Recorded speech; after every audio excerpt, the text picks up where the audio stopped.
The timing of this panel is pretty on the nose since Bill 23 in Toronto was passed just this morning. And for those of you who don't know, Bill 23 is called the More Homes Built Faster Act in Ontario. And it's been highly contested because it limits public input. It decreases costs for developers, which leads to increased land taxes and challenges for communities trying to build things like sewers, roads, and parks. And it also undermines environmental protections, which threatens the green belt and encourages urban sprawl, amongst other issues. We are also hearing about the eviction of residents at the Novotel shelter, which is a 200-bed shelter set up during COVID.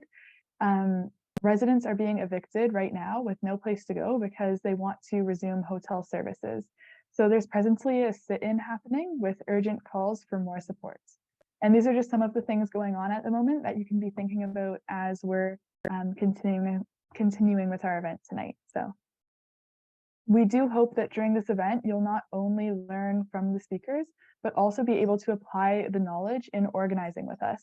So OPIRG York is preparing to launch its own campaign on housing justice, which we would like to invite all of you to join us and other organizations working to build the city that we want. But we'll talk more about that action group at the end, so stay tuned for some details on that. So just to introduce myself, I'm Lauren Champagne and I use they, them pronouns. I'm a volunteer with OPIRG York and also your moderator for tonight. So I'd like to introduce Emily, who's going to tell us a little bit about what OPIRG is. Thank you.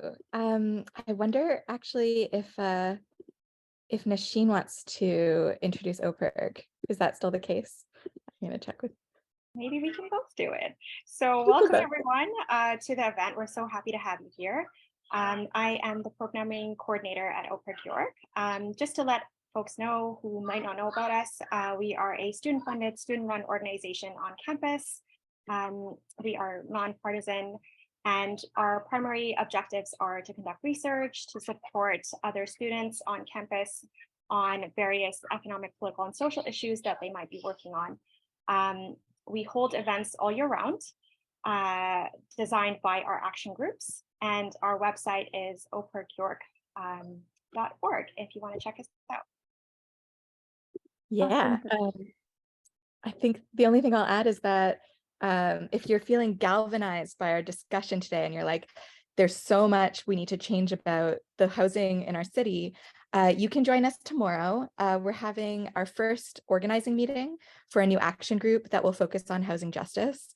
And we'll continue to have meetings into the new year as well. So there'll be a meeting in January and February if you're unable to come tomorrow. Thanks. Awesome. Thanks so much, guys. So I just want to do a land acknowledgement before we get started. OPIRG York is situated on lands deeply rooted in the histories, cultures, and present-day identities of several Indigenous nations. At different times, this land has been stewarded and defended by communities of the Huron-Wendat, the Haudenosaunee Confederacy, and the Anishinaabe Nation. We acknowledge the current treaty holders, the Mississaugas of the Credit First Nation, and the principles which underpin the Dish with One Spoon Wampum Belt Covenant, an agreement to peaceably share and care for the Great Lakes region. Aware of the legacies of dispossession, colonialism, and the struggles of Indigenous nations to disentangle themselves from our colonial present, we take seriously our responsibility in both histories of oppression and to contemporary struggles for emancipation. So a few housekeeping items, and then I'll be able to introduce the first speaker.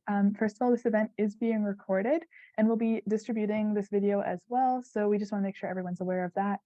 We would ask that everyone keep yourselves muted during the event, but we will have a question and answer period at the end.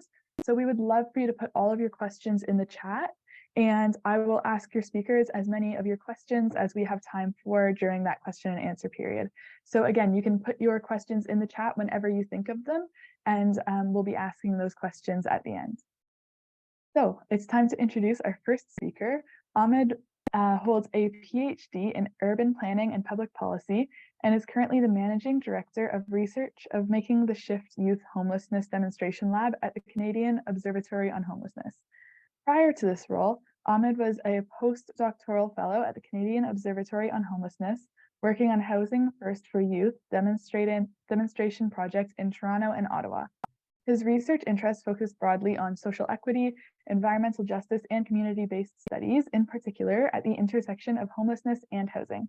His recent research studies have been published in peer-reviewed journals, including International Journal of Cultural Policy, Cities, Public Works Management and Policy, and Journal of Planning Literature.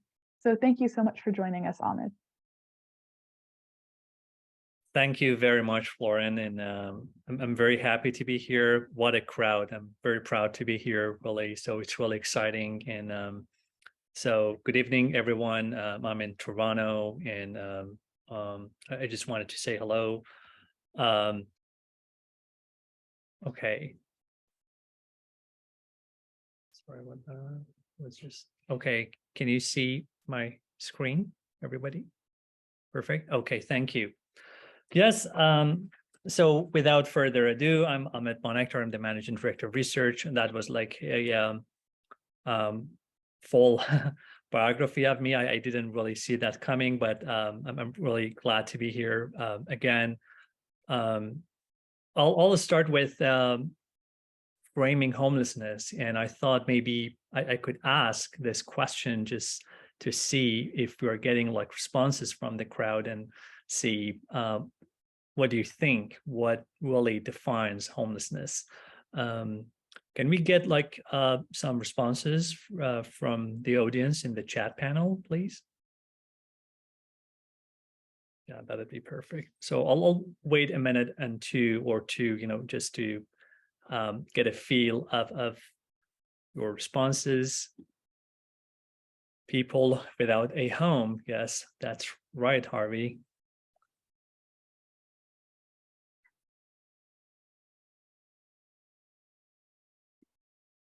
Looking forward to receiving more responses.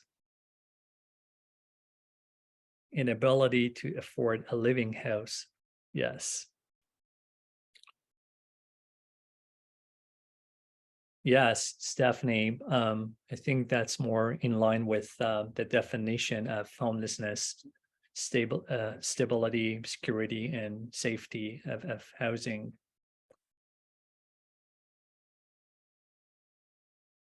Yes, that's right. And this is not really limited to people living in cities. Indigenous people actually are overrepresented in terms of homelessness. This is all great. Yes, no shelter.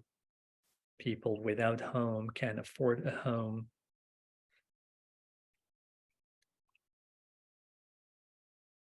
Maybe a few more responses, and then we'll lack of access to safe shelter, secure place to live and settle.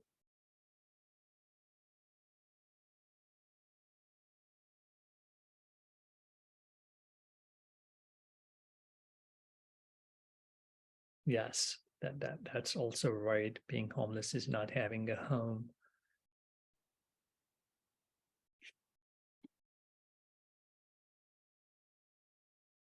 Yeah, no money to afford housing. Yeah, that's like a big issue, and I hope that in the panel we'll get to discuss that as well. Lack of shelter, obviously, lack of place to live, rest. Yes, all these answers are great, and I just wanted to bring attention to different aspects of homelessness. And with that, I think we could agree that, the first and foremost aspect of homelessness is the physical dimension of it, right? Like lack of shelter, some of you have pointed out, and unsustainable, lack of shelter again, yes.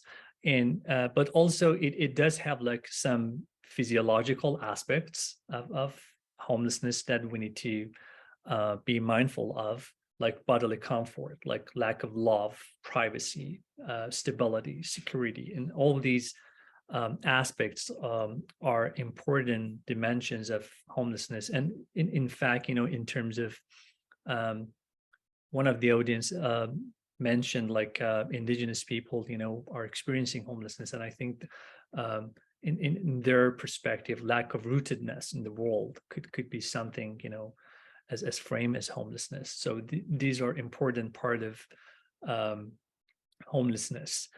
And so with that, my understanding was that also that I need to kind of talk about, like homelessness, state of homelessness in Canada, but I just wanted to make sure that we are kind of on the same page in terms of what really defines homelessness.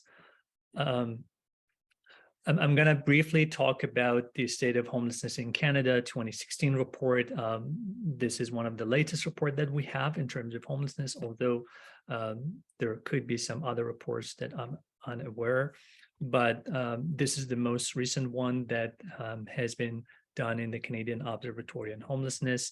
And I just wanted to briefly point out some of the numbers that the report has found out. So for instance, every year in the Canadian context, more than 200,000 people experience homelessness, which literally translates into like 35,000 Canadians are experiencing homelessness on any given night. And historically, individuals experiencing homelessness were older, were single men, but over time, it has changed the composition of the population experiencing homelessness. So pretty much the crisis that we see today is much more diverse. We see more diversity, more women, families, and gender diverse people are experiencing homelessness in comparison to the past. Not to mention that Indigenous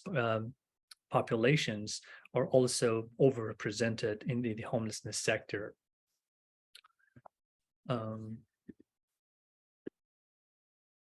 So if I wanted to just briefly discuss how this modern mass homelessness really has come about. So let's start with the late 1980s. Like the government of Canada cut their investment in affordable housing and introduced tax incentives to support home ownership, right? And this decision, combined with the private sector's role in housing, have largely led to the rise of modern mass homelessness as we see today.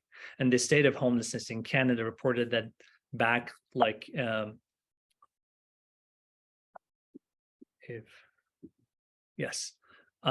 1982, all levels of government, including federal, provincial, and municipal, funded around 20,000 new social housing units by 1982.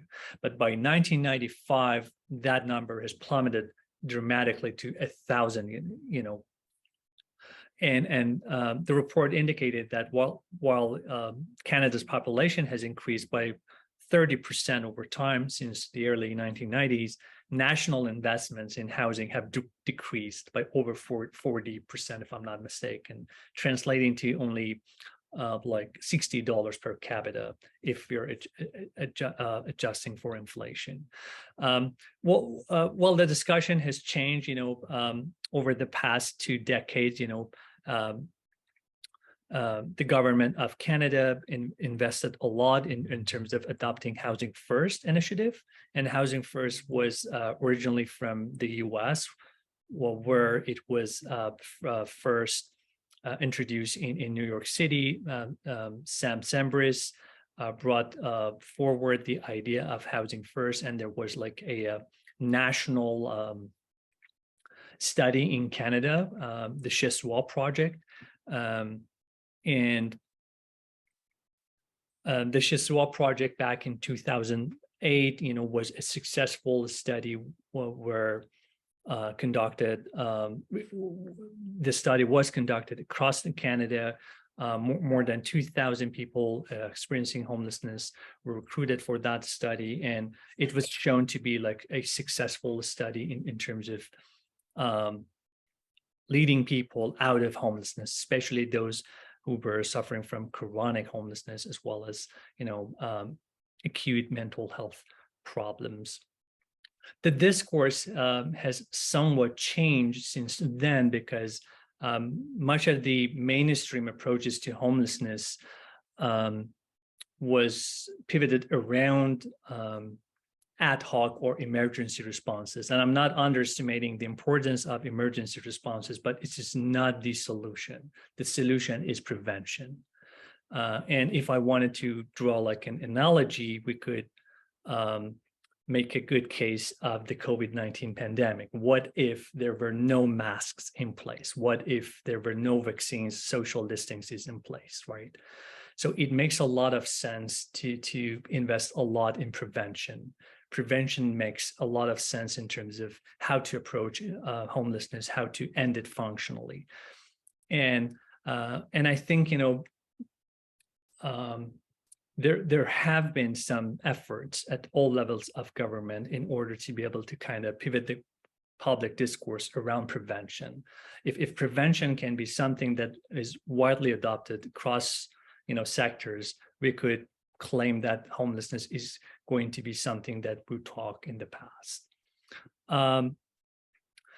So what I would like also to talk about in particular regarding youth homelessness, and mindful of the time, I just wanted to quickly mention the Without a Home study that was conducted back in 2019. And this is by far the largest survey ever conducted across Canada. And more than 98 agencies were part of the survey across 49 communities, and more than 1,300 participants were recruited for that study. And what the study found that, and it is pretty much not surprising, but I think, you know, we could also shift our effort in terms of how to address youth homelessness, because 20% of the population experiencing homelessness in Canada were youth between the ages of 13 to 24, I'm sorry. And what it means is that on any given night, young people are experiencing homelessness between 6,000 to 7,000 people. And with this, I just wanted to bring attention to the range of projects that we have in the Canadian Observatory on homelessness. We are conducting a randomized controlled trial of Housing First for Youth, which is an adaptation of the National Housing First for Youth. And one of the key components, and I think that will speak to the theme of this panel, is justice, like the way that housing should be treated as a human's right? And youth should have choice as well as voice in terms of choosing what they really want in order to be able to lead an independent life, to thrive and prosper. So with that, I just wanted to conclude my talk, and I'll turn it over to Lauren. Thank you.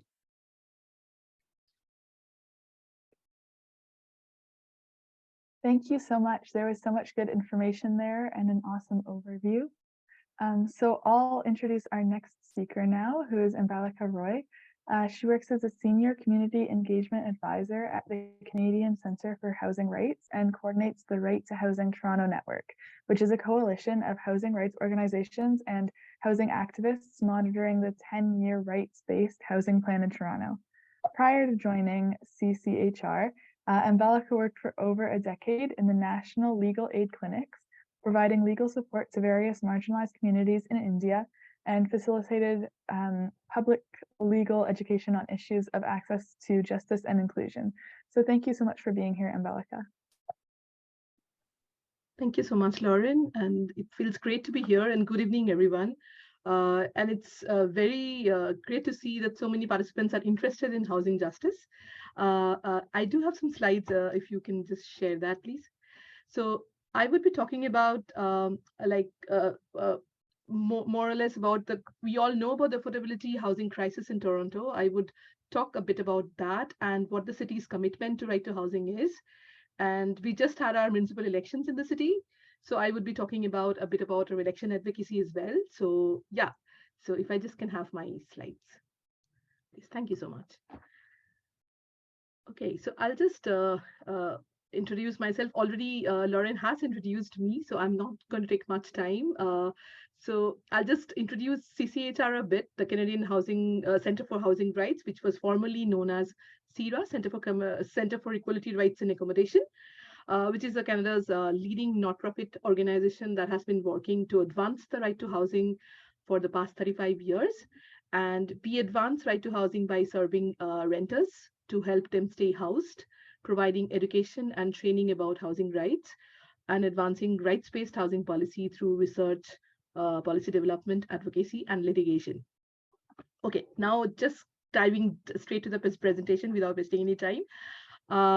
So Torontonians, as I mentioned, we all know that we are facing, currently facing an affordable housing crisis, and that has resulted in rents being unaffordable for more than half of Toronto residents, which we mostly are aware of. Additionally, Toronto's homeless population continues to grow, which we just heard from Amit. The crisis has disproportionately affected already marginalized groups with racialized households, who are experiencing much higher rates of unaffordability than non-racialized households. These are a few like statistics which you can find in the slide. High housing costs have forced many low and moderate income renters between paying their rent and spending on other important necessities like food, medicine, and travel. So that housing takes the most of our money, what we get out of our living. So we are also losing affordable housing much faster than it is being built, because what we see around us as the new luxury condos that developers are primarily focusing on, and that's not going to be able to solve the affordable rental crisis that we are facing as Torontonians. Can I have the next slide, please? So it's very important for the city, if the city wants to grow, no one should be left behind, and all are included in the city's future. And we need to acknowledge that everyone has a home that is adequate, accessible, affordable, and near to public infrastructure like transit, hospitals, schools. And also, it's very important to point out that home is the essential foundation for health and well-being as well. So without home, I mean, we are nowhere. And for exercising our rights, like other rights as well, like for safety, food security, employment, education, privacy, and even life in itself. So that's how important is housing is to like for our own living, and that's why it's so important to understand the framework of right to housing. Can I have the next slide, please? So the city of Toronto has already committed to this right to housing by adopting a housing charter that is based on human right to housing in 2019. And the city's housing charter affirms to all Torontonians a safe, secure, affordable, and well-maintained home, which is in a good state of repair. Also, the charter kind of affirms that every Torontonian has a right to live in a neighborhood of their choice without any discrimination. And also, they would have an equal stake in the equal stake and voice in the city's future, irrespective of their status, whether they are homeowners, whether they are renters, or they are like a homeless person. So all of them has an equal right to decide on the city's future. And this municipal election, it was very critical. We just had our municipal election in October, end of October. So it was very critical that Torontonians elect a council who must acknowledge this right that housing is a human right, and address the housing challenges that most marginalized residents are facing currently. Can I have the next slide, please? So at this juncture, I will also introduce Right to Housing Toronto a bit, which is a network which you already heard from Lauren, that of individuals and organizational supporters that came together to advocate for the city to adopt the rights-based plan, which I just spoke about in my last slide. The plan which talks about that the city has an obligation to acknowledge that housing is a human right. It is a rights-based plan. So our advocacy work, the Right to Housing TO's advocacy work, has been successful to some extent, but we still have a long way to go for sure. And we continue our advocacy to ensure that the implementation of this 10-year plan is rights-based, And we are also pushing for a mechanism to hold the government accountable in the form of a version of a housing commissioner, which I'll talk about in my presentation a bit. And our work, Right to Housing TO's work, is governed by a very powerful steering committee, which comprises of several organizations and local housing advocates who are working to advance the right to housing in the city. So that's what we do and who we are. Okay, can I have the next slide, please? Okay, so to spread awareness on the city's right to housing commitments and to ensure that the new council members acknowledge that housing is a human right, we launched a municipal election campaign to advance the right to housing in the city just before the fall election. We developed a pledge with a series of rights-based actions, and we urged all council and mayoral candidates to take that pledge to address this affordable housing crisis in Toronto. And these are based, our pledge was based on the key right to housing principles, which also Ahmed spoke about. So this principle, which talks about that housing must be affordable, housing must be habitable, it must be accessible, secure, and close to services. And in our pledge, we also provided concrete steps that the candidates can take if they are elected to support Torontonians. Can I have the next slide? So we had 7 pledges, and I'll just briefly talk about them. So we asked the councillors to expand MURA, which is called the Multi-Unit Residential Acquisition Program, which the city already has, so that which will help to buy the older affordable buildings in the city and keep them affordable forever through the co-op and not-profit housing. We asked to combine the rent supplements with the existing housing initiatives that the city already has to make housing deeply affordable, because we do want deeply affordable housing, not only affordable. So we wanted to kind of enhance that affordability of individuals and communities by having that supplements. In our pledge, we also included, we wanted to include the tenants' voices while their homes are being evaluated under the Rent Safe TO program, which is a program run by the City of Toronto, to see in what state of the buildings are, like whether they require any kind of capital repairs or anything or not. So there is a program which is existing, but unfortunately, it has got a lot of loopholes. So we wanted to make sure that the tenants' voices, because they would know what's happening in their houses, they would have the most updated knowledge of what's happening there. So their voices should have been included. We wanted that. We also asked that the candidates, if elected, to champion for universal design, so that in all new apartments, so that person of any age or any ability are able to live or move in and stay in their homes. Like universal design means we wanted accessible homes. Like there are very few units which are available in Toronto which are accessible. So there's a struggle for people who need accessible homes. So we wanted this to be there in the pledge. Can I have the next slide? We also one of our pledge was also to expand the city's eviction program, eviction support program, so that the tenants with low income could be stay housed. And we know during the COVID, during the post-pandemic, the eviction rate has gone really, really up. There has been several communities with lower income, low and moderate income face the brunt of it for the COVID, and there has been lots of eviction cases. So we wanted to strengthen the city's eviction support program. We also asked for facilitating creating walk-up apartments, shared housing, and townhouses, so that there are mixed housing across the city. And finally, it was very important. The most important pledge that we think is to create a fully functional housing commissioner, which would be an accountable mechanism within the city's administration to look into systemic housing challenges. Can I have the next slides? So this for the next one, please. So these were our main 7 pledges, but we also developed a rights-based strategy with proposed practical solutions, like this, like creating fully functional housing commissioner, as I mentioned, to look into more systemic housing challenges, looking at discrimination in housing, maintenance and repair, unaffordability, advising the council on those issues as well, to support people experiencing homelessness by creating deeply affordable housing, by leveraging the public lands that we have in the city, providing them with access to permanent housing, because shelters are definitely a temporary solutions. What we are seeing in Novotel today is also that, like, we need, as Ahmed mentioned, like the prevention is main.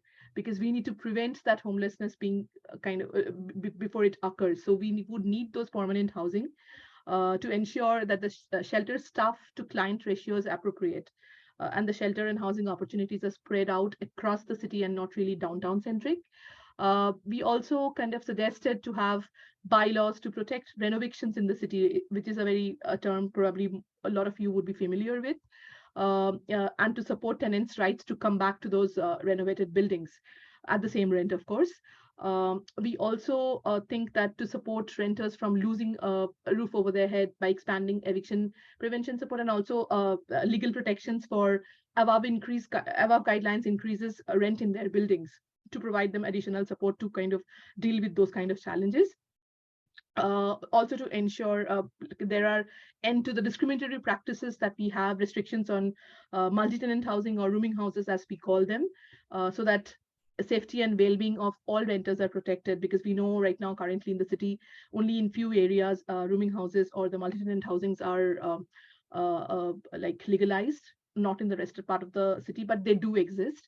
So tenants do live in shadows. They can't complain about any kind of a building which is not properly maintained because they are living in an illegal establishment. And also to another very important aspect for a rights-based strategy is to meaningfully engage with renters impacted by housing affordability, and to make sure that they are involved in the policy decision-making process, because that's what a meaningful engagement will look like. Okay, so now the impact. Can I have the next slide? Yeah, so we had our elections during October. So around 53 candidates in 22 wards across the city took the pledge, the affordable housing pledge. A few mayoral candidates also signed on. So currently we do have a new council in the city, as you would know. So 11 councillors who were elected to the new council have committed to affordable housing by signing this pledge, which is little less than the 50% of the total council, because our council is formed by 55 councillors. So we have 11 of them who signed, with several new councillors who are elected in this 22 elections. Many represents diverse and racialized communities of Toronto. So it's very important that we engage with them and share housing priorities of the communities, educate about rights-based commitments, and that the city has kind of committed in their 10-year housing plan. And we do believe in taking a multi-pronged approach in our advocacy. So we will continue our policy recommendations. We will continue to develop resources for this year to hold our government accountable and to build support implementing the right to housing in the city. And while we do all of this, we will continue our work with communities as well and enhance their awareness on what the city's commitments are on right to housing as well. So that's what we aim to do this year through our advocacy work. Thank you so much. Thank you so much. Everyone, there is a pledge in the chat, which she had mentioned, so please do check that out. Now for our third and final speaker today, Samantha Ponting from Metro Toronto Tenants Hotline. Samantha works as a tenant organizer for the Oakwood Vaughan Community Organization and is also a hotline counselor with the Federation of Metro Tenants Associations Tenant Hotline. She has experience organizing with the Vancouver Tenants Union and is currently working on building a tenant union for Oakwood Vaughan through the Oakwood Vaughan Tenant Network. So I'll leave it to Sam. Thanks so much. Yeah, it's so exciting to hear that there is an affordable housing or housing justice campaign that's being launched by OPIRG York. We definitely, need to fight back full force. The rich in our city have launched a war on us and are fighting hard to decimate affordable housing, to trample tenants' rights and create a playground for developers. And so I'm going to talk a little bit about the experience of tenants right now based off of, organizing with tenants and taking calls on the hotline. And I'm also going to talk about ways that we can fight back against these attacks on our rights. As much as we need investments in social housing and we need the development of co-op housing, we need to strengthen tenant rights and strengthen regulations on landlords and developers.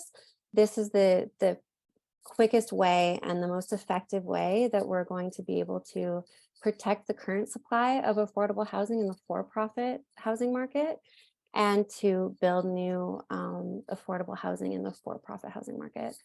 Right now, I can say tenants are in crisis. As a hotline counselor at the FMTA, we, for the very first time in the history of our organization, we had to take suicide intervention training as hotline counselors earlier this year. And that's because we've seen a huge uptake in distressed calls. We're not a mental health service. We're a hotline that answers questions about tenants' rights. And yet we have callers who are calling in, who are making references to death and who are crying and are in absolute distress. And this is because landlords are trying tooth and nail to push out tenants from their rent-controlled units. And so we're not just facing a housing crisis in the city, we're also facing an eviction crisis. And the type of harassment and intimidation tactics that landlords are using that we hear about, and I would say the majority of our phone calls, we hear reports about some level of harassment that's taking place. Landlords are trying to push tenants out by creating a toxic living environment for tenants. And so they are harassing tenants with phone calls and texts and emails, trying to coerce them into accepting a rent increase that's above the cap.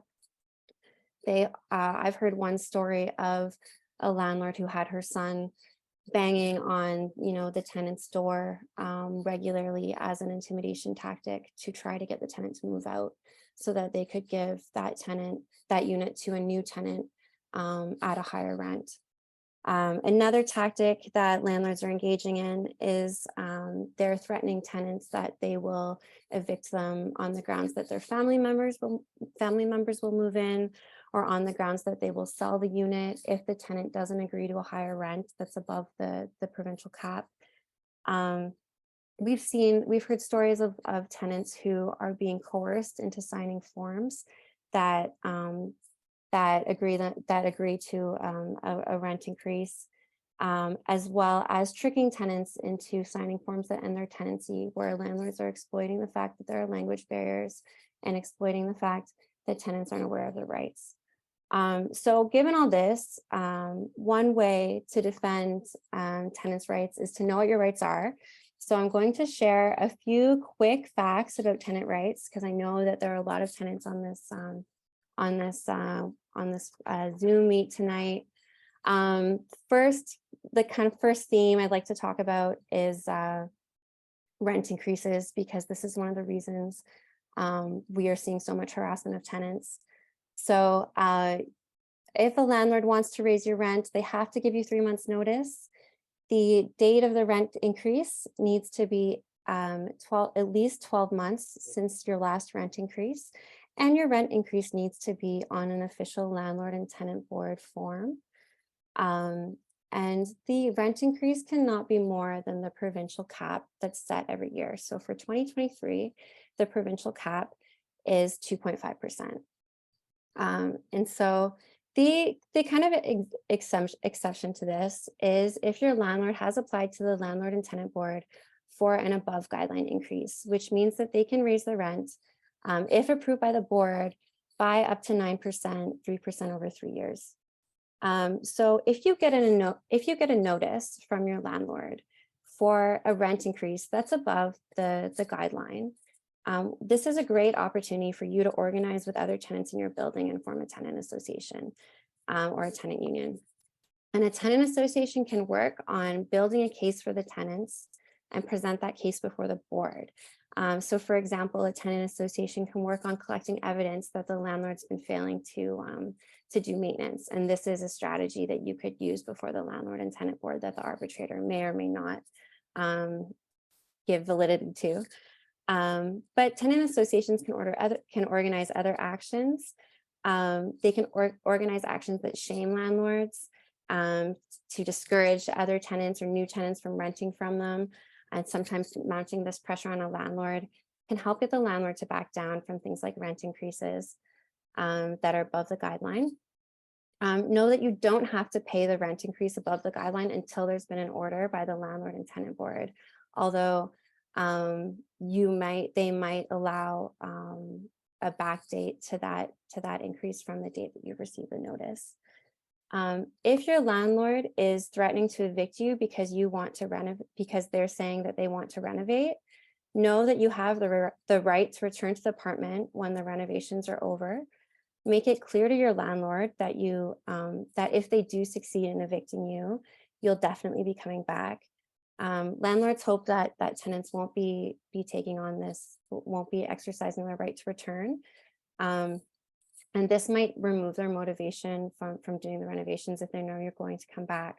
So this applies just to units that are being renovated and not demolished.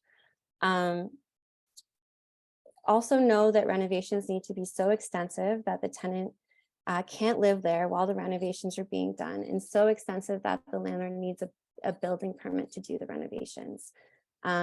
And so if your landlord is trying to evict you to do a renovation, you don't have to move out by the date on the notice. They need to get an eviction order from the landlord and tenant board, and know that the eviction process is not a quick process. It can take a long time. It can take 8 months, it can take a year before there's a hearing at the landlord and tenant board for an eviction. There's a huge backup right now at the landlord and tenant board. So it's important that you know that you don't have to move out by the termination date on the notice. If you have questions about your rights as a tenant, you can call the hotline. And I think a link to the Toronto, the FMTA hotlines in the chat. So if you're not living in a large apartment building, you can consider forming a tenant association for small residences on your street, for example. You can collaborate with other renters in your neighborhood. You don't have to limit the organizing to just your building. And a tenant association can be a voice for tenants to put pressure on the landlord and to stop the intimidation practices and to follow the law. And a tenant association is also a great way to mobilize tenants together to take action.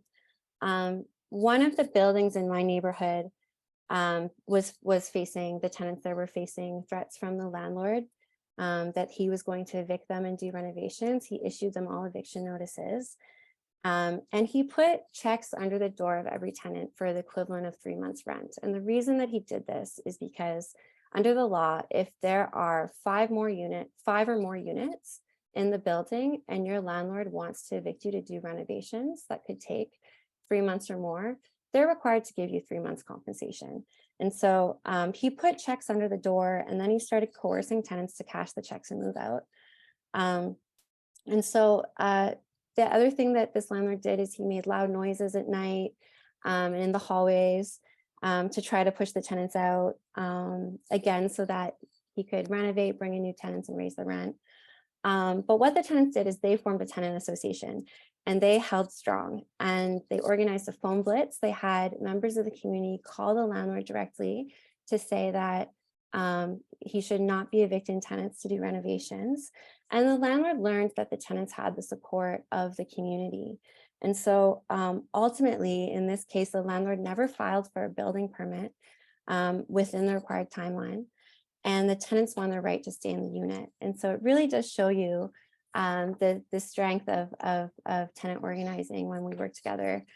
Our city needs a strong voice for tenants, and a citywide tenant union can take an important role in building tenant solidarity and advocating for strong public policies that protect tenants.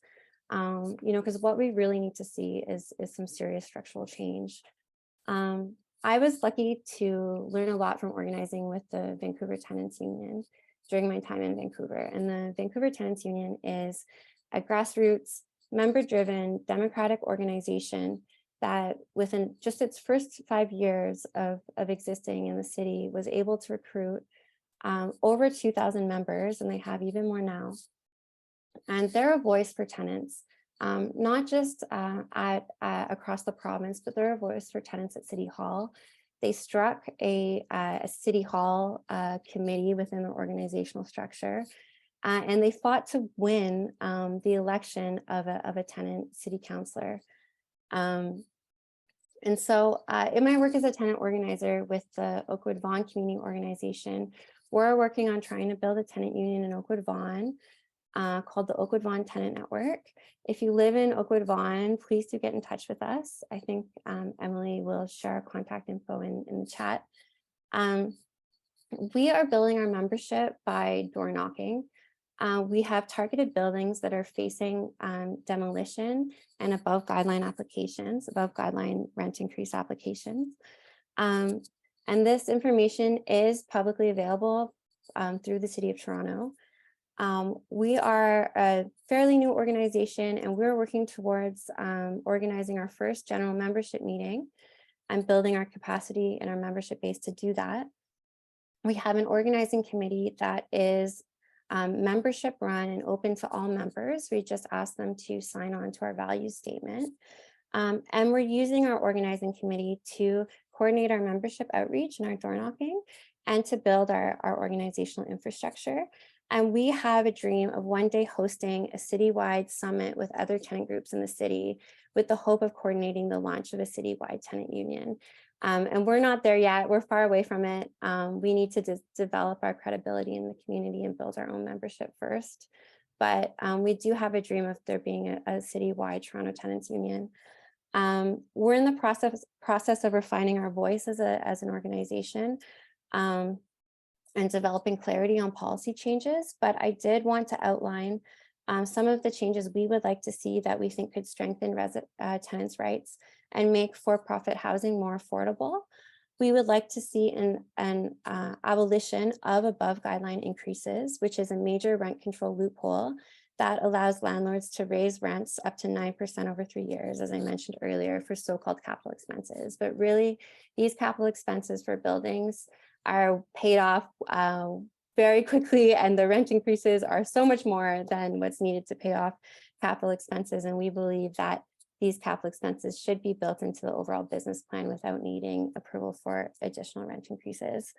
We would like to see the introduction of real rent control, which is also called vacancy control, which caps rent increases on units in between tenants. And this would take away the financial incentive of landlords to push tenants out of their homes so that they can raise rent, which is depleting our supply of for-profit affordable housing. We want to see the elimination of the rent decontrol law that the Ford government put in place that removes rent control from all rental units built after November 2018. So if you are looking for a place, do not move into a building that was built after 2018, because you will not have any rights to any rent control at all. We have callers calling the hotline who've seen rent increases in 1 year that are between 30 and 50%, and there's nothing that they can do about it other than organize. We want to see the repeal of Bill 23, which was passed today at Queen's Park. Bill 23 is a complete disaster for tenants. It's called it's been kind of framed as a way to build homes faster, but what it's really doing is it's destroying all the regulations that have been put on developers by municipalities. And this bill overrides bylaws that are created by municipalities that increase protections for renters. So the City of Toronto has one of the strongest city bylaws for renters in the province. If your building is being demolished, under city bylaws, you have the right to return to the new building that the developers built at the same rent or at a similar rent. And the city can negotiate a compensation package for you so that the harms of you being evicted and out of your house for 5 years or however long it takes to build a new building, that there's some kind of compensation for you to mitigate the harm and with the giant rent increase you're going to see as you're living somewhere else for those 5 years. And so with Bill 23, this overpowers city bylaws. It gives the province the ability to squash these protections for renters, and it also causes some harm towards some of the great policies that the city has developed around inclusionary zoning, which is another tool that the city has to protect affordable housing by mandating developers to build affordable housing units in their buildings. So I'm going to wrap up there because I'm at time, but we do need to step up and repeal Bill 23. And we can do this by organizing public actions and by building democratic organizations that can legitimately serve as a voice for tenants. And so Emily shared in the chat a template that we have that you can use if you'd like to contact the government and ask them to repeal Bill 23. And we're also going to share some information about some local tenant organizations that you can get in touch with in your neighborhood. Okay, thanks so much. Thank you, Sam. There was so much practical information there. That was awesome. We are going to start our question and answer period now. So everybody, please put some of your questions in the chat and we'll be able to ask those. So all of the questions can go in the chat. While we're waiting for some of those questions to come in, I know Ahmed has to leave soon, so I wanted to ask you specifically one question. Aside from the Homeless Hub, can you speak to how activists might use accessible data and evidence to complement our organizing effort, and maybe some organizations that are social justice oriented that would have publicly accessible research that we can use to educate ourselves and those that we're trying to mobilize? Yes, thank you, Lauren, for that question. To be honest, I was hoping to get that answer from all the folks here, just to do some research on those data. To my understanding, I think if we could make a distinction between admin data as well as research data, I think that could be something we could use for research purposes in terms of housing justice.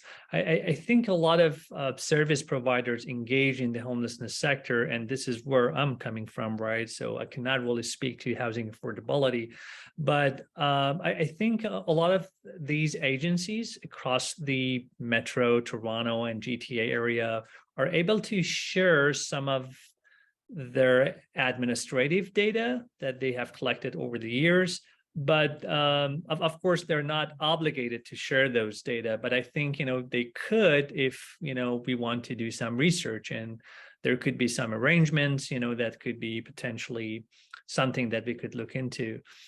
But obviously, the Homeless Hub, is one of the largest, data repository in the whole world, if not the largest, in terms of, and in particular, for instance, I mentioned the 2019 without a home data, but the data that mostly we were working with is pretty much associated with homelessness.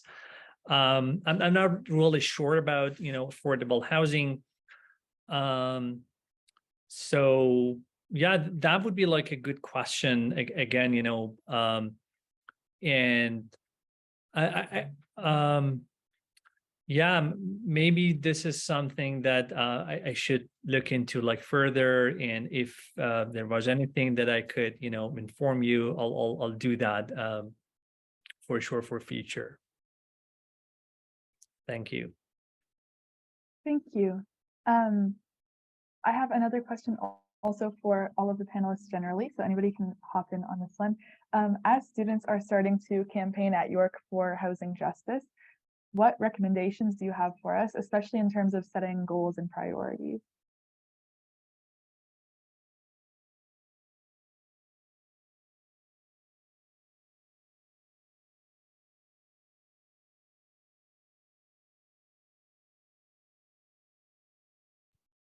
Well, I can jump in if you like. Yeah, so I think in terms of goals and priorities, I spoke from the tenant perspective, which is my field. I know that there's a lot of students at York who are tenants, and there's a lot of potential to have our voices heard if we can come together and unite. And so yeah, I think it would be great for a housing justice campaign to consider how current laws are affecting tenants and develop some campaign tools for fighting for strengthened tenant rights. And that could be campaign tools such as petitions. It could be postcards that students can sign and send in to their local MPP. It could be things from a website. It could be a matter of having a media strategy to push for certain perspectives and editorial comment and letters to the editor to get articles written on different independent media websites and mainstream media as well about the kind of changes that we really need to see for tenants, and some of the policy changes I talked about. Just to recap, were to abolish above guideline increases, and then to repeal Bill 23. And then also to see real rent control, that, or vacancy control as it's called, that applies to all units regardless of changeover in tenants. And so those are some of the policy changes that our union would like to see. But I think also giving a campaign could provide students with tools for organizing tenant associations in their neighborhoods, and this could come in the form of training around tenants' rights, and leadership development training. I think those are just some ideas that we could tackle from the tenant perspective. That's awesome. Thank you. Ahmed, did you want to weigh in as well? Oh, you are muted still. Sorry about that. I think I would bring attention to three key areas that I think will be important in terms of bringing exposure to housing justice in particular. One is raising the level of awareness, and such a panel would certainly do that. Advocacy is another thing, and I think every service provider, every nonprofit organization can do that, and I think this is really important. And and third will be prevention, and I think these are three key areas that I could think of. In terms of raising the level of awareness, I think we should also make a distinction between affordable housing and housing affordability. And the way I frame it is that much of our current talk, especially at the policy level, is focused pretty much on affordable housing, which is an important part of every strategy to tackle homelessness and providing social housing for tenants and so forth. But I think the more important concept is housing affordability, especially during the pandemic. It was made clear that, and I think it goes back to what Sam also mentioned, in her talk, which was really interesting and informative, eviction prevention, but also a lot of these tenants are placed far from employment opportunities, right? Especially those families with under-resourced, under-resourced families, or those with potentially insecure part-time jobs. They are placed at the urban periphery. So they are far from employment opportunities, and they have to commute, longer than most of us to get to their destination. And what CMHC recommends is, housing affordability is 30% of your income, right? Geared towards your rents, for instance, right? But also transportation costs. I think this is something that has been largely ignored at the policy level, because that would constitute also 15% of your income. So together, that 13% plus 15% should count for 45% of your income, right? And I think this is a whole new definition of housing affordability, which has partly been ignored at the policy level.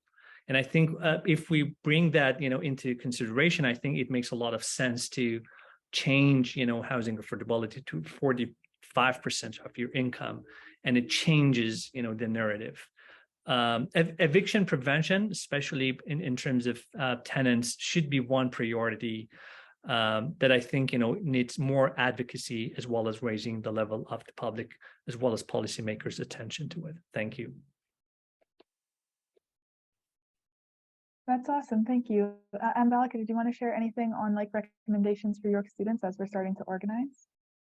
Yeah, I mean, I completely second what both Sam and Amit said. Of course, all the policy changes, but I would also like to kind of highlight that please do take a look at the city's commitment, especially because this plan would just mean nothing if if we don't want the plan to work. So it's very important to look at those important policy changes, particularly for students, since as an university, I would say to look at the issues of legalization of rooming houses, because multi-tenant housing, which is a huge issue, because that's the one of the most affordable housing stock in the city. And by not legalizing it, we are somewhere failing to preserve that affordable housing stock. So we do need to kind of figure out a way to advocate for it. So when you're starting it, I'm sure like also for asking for the inclusionary zoning for that matter, like it is a tool, it's a tool for increasing affordability in the city. So and most importantly, I would say to kind of have that civic engagement, like going to the city council, as Sam mentioned, like while you're organizing, kind of deputing for the important with the policies which are important for your campaign or for the students or the communities that you're working with. It's very important to have that engagement, and that will only come through awareness. So these are all connected points. You need to have the awareness, you need to do the advocacy, but you also need to have that civic engagement with the city administration as well, kind of to claim your right to housing is what I would say. That's awesome. Thank you so much. We do have a question from the chat, and just a reminder, everybody, to be sending your questions. You can do it to everyone or privately to myself or Emily. Please send us your questions for the panelists. So yeah, one participant asked, is there direct help for those who are homeless right now, like rent assistance, cheap mortgage, affordable housing, in practical terms versus theoretical terms? So any thoughts on that? Yeah, I think they're really asking about like practical help for those who don't have housing at this moment.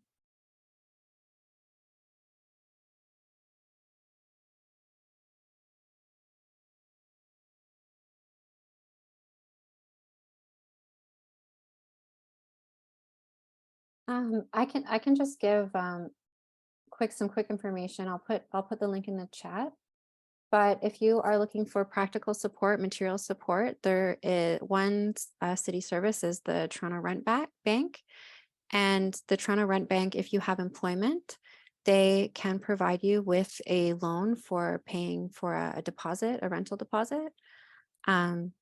Or if you are behind in rent and need help making a rent payment, then that's a service that the city has available. I hope I understood the question correctly. Yes, that's awesome. Thank you, Sam. I'm just going to find the next question here, just a moment. Awesome. Thank you so much, Ahmed.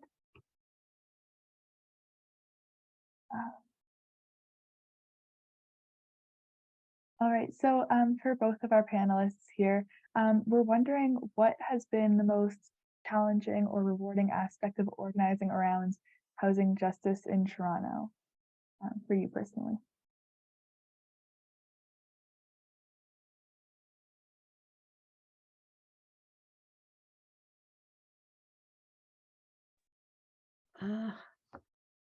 I won't say exactly what Right to Housing TO does is exactly what like very in a micro level housing justice, because we work in a much more like on a more policy front, and also kind of looking at the larger changes if, and that takes time for sure.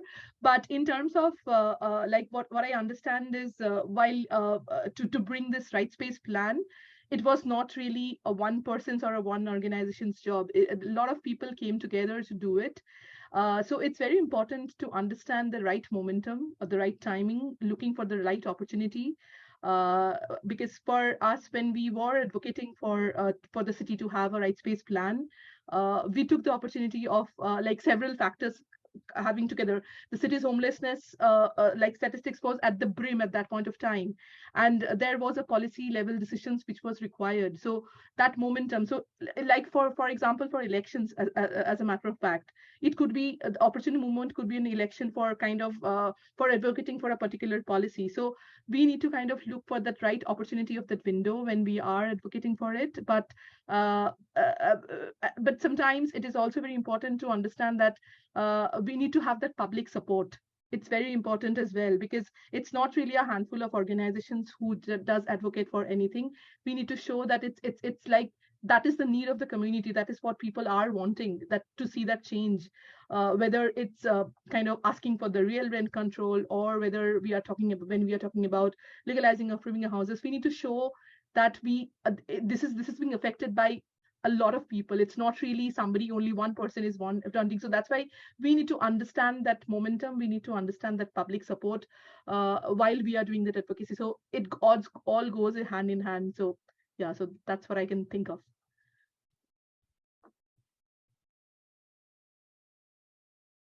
That's awesome. Thank you. Do you want to add something, Sam? Yeah. Yeah, I would say that, yeah, sometimes it can be a challenge organizing around housing because, in part because it feels like we are in crisis, and it can be hard to stay positive when you feel like you're in crisis. Not just an individual crisis as tenants, many who are in that kind of situation, but also kind of a collective crisis that we're experiencing right now in the city and across the country.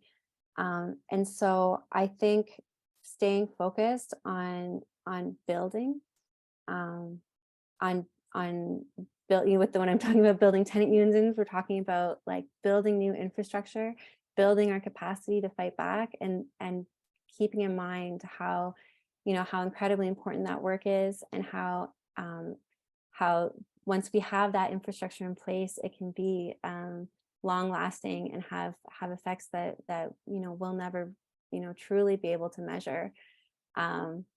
But staying focused on building that unity, I think, can be incredibly rewarding.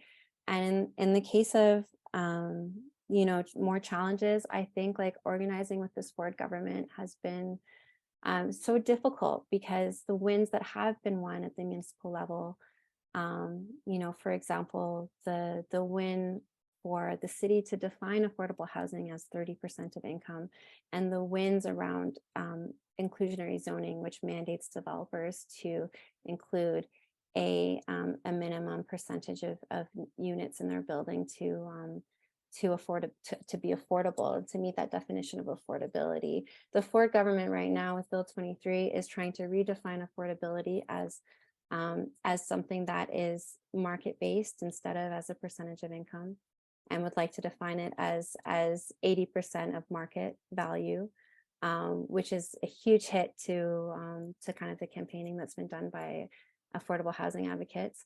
And then seeing this legislation go through today that is really trying to disempower municipalities to use the tools that they have to create more affordable cities.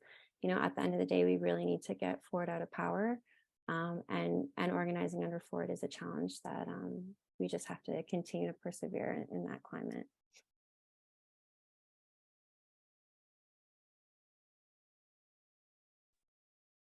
Thank you both so much. That was an awesome answer. I think we have one more question, and that is looking to the future. What could a future with equitable housing really look like? And what would our society look like around that? Just essentially, what are we aiming for and thinking about in terms of, what equitable housing could potentially look like in 5, 10, 20 years' time?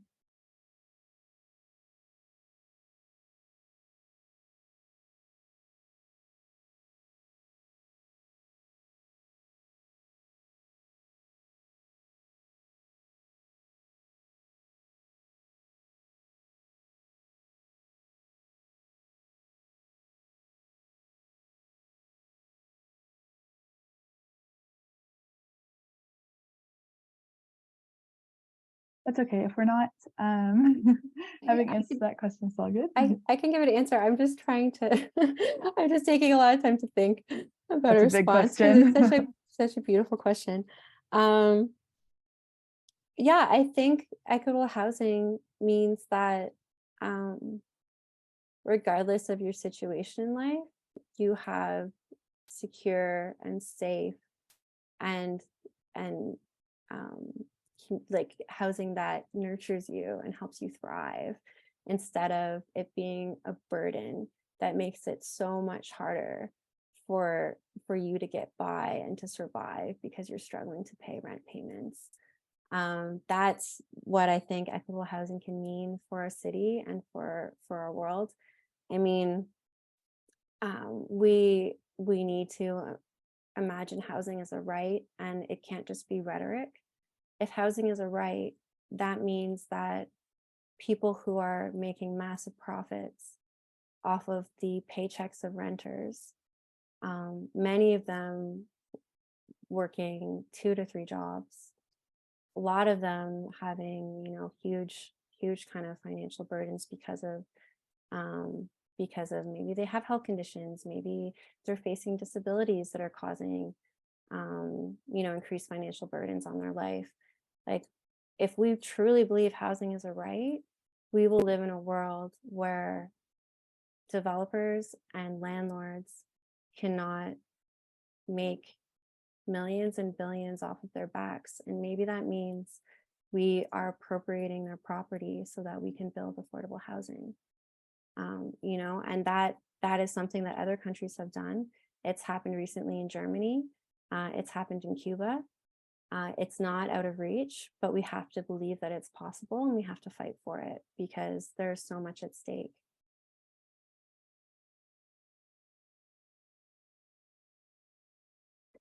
Yeah, I would also say the same. Like, when we say equitable housing, it's mean that we're embracing the entire right to housing framework, where when we know that everybody would have an equal voice, kind of in planning, executing any decisions related to their housing, irrespective of whether they own a home, whether they are renters, whether they are kind of experiencing homelessness. That's very important.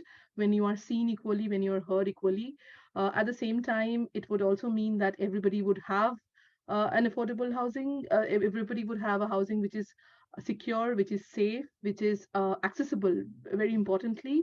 And it's also like closer to a place, like as Ahmed mentioned while he was answering that question, that the transit cost is also included in the housing. So that means that one has a right to live where they work. It's not that they're commuting 2 hours every day. So the location is very important where you're choosing to live. So you have a right to live in a location without any of choosing that location, without facing any discrimination, without pinch in your pocket. So that's what equitable housing would look like. And when you have the equal say in the decision making of the future of the city where you are in. So that's what an ideal situation would look like. So the question is when you will achieve it, whether it's 15 years, whether it's 20 years. And also the question is, what are the tools do we have to achieve that? Like whether we are really working towards that tool, because when we say right to housing, it means the city has to spend the maximum amount of available resources that they have into that affordable housing, or to provide adequate housing to everyone. So it's very important to understand that whether we are spending that much or not. So and depending on that, we can actually have a timeline when we would achieve that like visionary future when we are talking about achieving that equitable housing for everyone. Yeah, that's what I can say. Those are both really beautiful answers. Thank you so much. So we're wrapping up our question and answer period. So please, if you have any more questions, put them in the chat and we'll fit those in. Also, for participants, if you have any thoughts on that last question and what equitable housing could look like in the future, please put those in the chat too, and we would love to hear from you. While we're waiting for people to put some of those thoughts in the chat, I'd just like to mention our action group meeting that's coming up. So one way to get involved in building the city that we want is through OPIRG's newest action group. So if you want to mobilize for housing justice, both within and beyond our campus, you should join our action group. Together, we're working to build a strong and united campaign for housing justice alongside our community partners and allied campus groups. So at the first meeting, and the link to the first meeting is in the chat, and there we'll be forming our new collective and setting our campaign goals and strategies for the next year. So really putting the things we've learned today into practice. So all of the details are at that link. I hope to see all of you there. So we have a little bit of chatting in the chat. Just a moment. I would like to remind everyone that the recording of this event will be available on all of our social channels and in the newsletter as soon as possible. And please do, if you're interested, sign up for our weekly newsletter. I believe Emily can put the link for that in the chat as well. And that will let you know about more of our upcoming events like our action groups.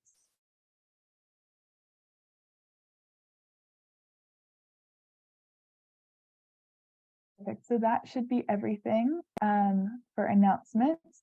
I'd just like to give a big thank you to all of our incredible panelists. You guys were amazing and gave us so much awesome information. So thank you so much. Also, a big thank you to Nasheen and Emily. Without them, this event would not have been possible. They're doing all of that work in the background. So, and lastly, thank you to everyone who came out today for all of your thoughtful questions and for your interest in housing justice. So thank you, everyone. Have a good night, and I hope to see you at OPIRG events in the future.